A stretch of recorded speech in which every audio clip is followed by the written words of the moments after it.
2500 anni, portati meravigliosamente, anche perché detto fra di noi, diciamo la verità, Napoli ha cambiato partner di continuo e quando si cambia partner bisogna rinnovarsi, bisogna imbellettarsi. Io al massimo, guardate, a sta città le avrei dato 1200-1300 anni, sì, perché noi prima siamo stati fondati dai greci, poi siamo diventati romani e poi siamo diventati ostrogoti, bizantini, poi c'è stato il ducato e poi arrivano gli 8 re dell'ultimo millennio, i capostipite delle dinastie. Abbiamo i Normanni, gli Svevi, gli Angioini, gli Aragonesi, il vicereame spagnolo, gli spagnoli Borbone, e poi i francesi e poi i Savoia, e qui mancano ancora gli austriaci e gli americani.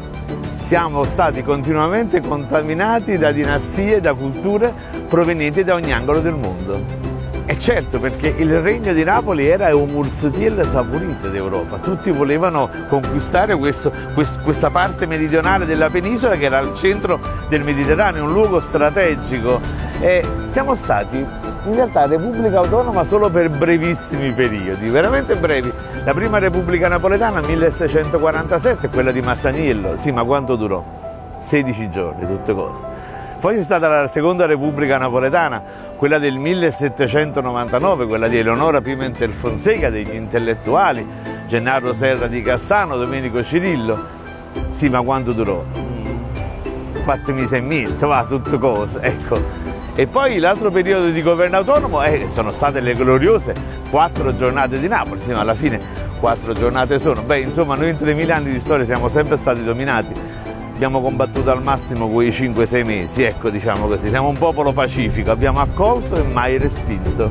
Ma noi napoletani siamo stati bravi. Abbiamo trasformato quello che teoricamente è un problema in un'opportunità. Noi ci siamo arricchiti, nutriti di tutte queste culture. Ognuna di queste dinastie ha lasciato tracce indelebili nell'arte, nella storia, nella cultura, nell'architettura della nostra città, nella gastronomia. Abbiamo una delle gastronomie più ricche e variate al mondo perché noi mangiamo spagnolo, francese, mangiamo americano, abbiamo una lingua straordinaria, patrimonio mondiale UNESCO, una lingua che si è arricchita di inflessioni che vengono da ogni angolo del mondo, perché noi parliamo arabo, greco, latino e parliamo ognuna delle lingue di questi 8 re del Palazzo Reale. Beh, insomma, qui le dinastie cambiavano di continuo e ogni volta che fa? Dobbiamo imparare una lingua nuova col nuovo governante. Beh, i napoletani, leggenda metropolitana favolosa, impararono allora un linguaggio universale, impararono a gesticolare. Ecco perché noi gesticoliamo tanto. Mannaggia te, il te ne corno, te ne hai, il è scema. Ecco, imparammo a gesticolare tantissimo, probabilmente proprio per questo motivo. Oppure c'è un'altra tesi, secondo l'archeologo Andrea De Iorio, il gesticolare dei napoletani affonda le sue radici nell'antica Grecia, i nostri fondatori. Se guardiamo sugli antichi vasi greci, alcune posizioni, alcune movenze, alcuni gesti, alcuni atteggiamenti rimandano proprio alle movenze, ai gesti del gesticolare del napoletano moderno. Siamo greci. E Piazza Plebiscito è anche una piazza di esoterismo, di superstizioni, di riti, di misteri, di spiriti, di spiritilli. Beh, c'è una leggenda che vi devo raccontare. C'è un cimento che tutti i giovani napoletani hanno fatto almeno una volta nella vita. Ogni padre porta qui il figlio e glielo spiega.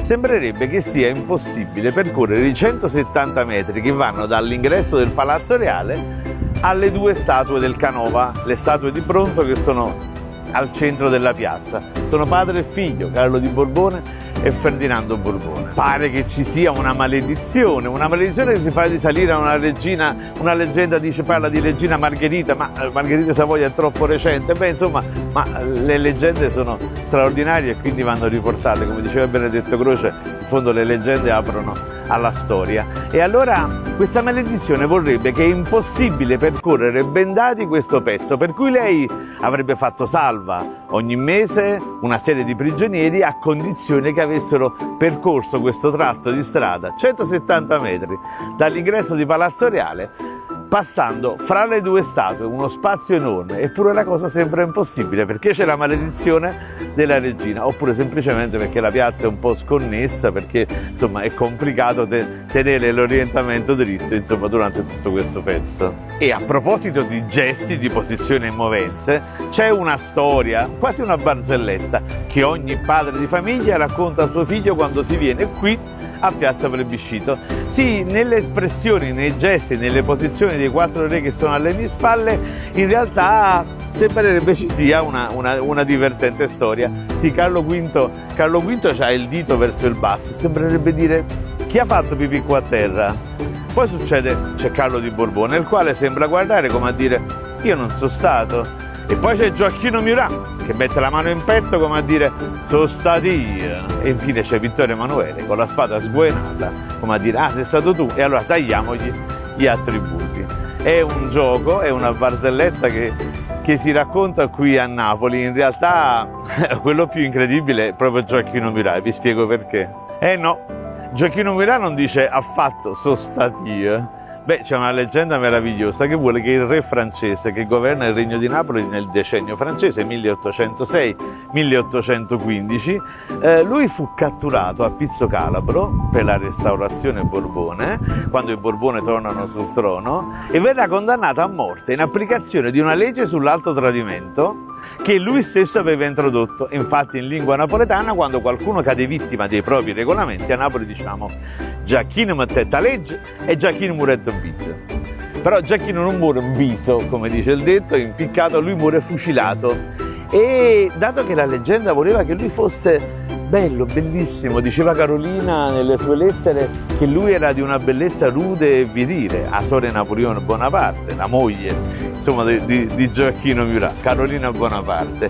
E allora, per avvalorare questa tesi della bellezza, l'autore della statua è stato ispirato da queste storie che lo riguardavano. Sembrerebbe che al plotone d'esecuzione lui vuole avere il privilegio di dare l'ordine di sparare, mette la mano in petto e dice: il mio francese è pessimo, sauver ma face, visez mon cœur, fait, salvate la mia faccia, mirate al cuore, fuoco. E in questa posizione l'autore della statua lo ritrae qui nella facciata di Palazzo Reale. Quindi lui non dice affatto sono stato io, ma dice: sparate ma biette.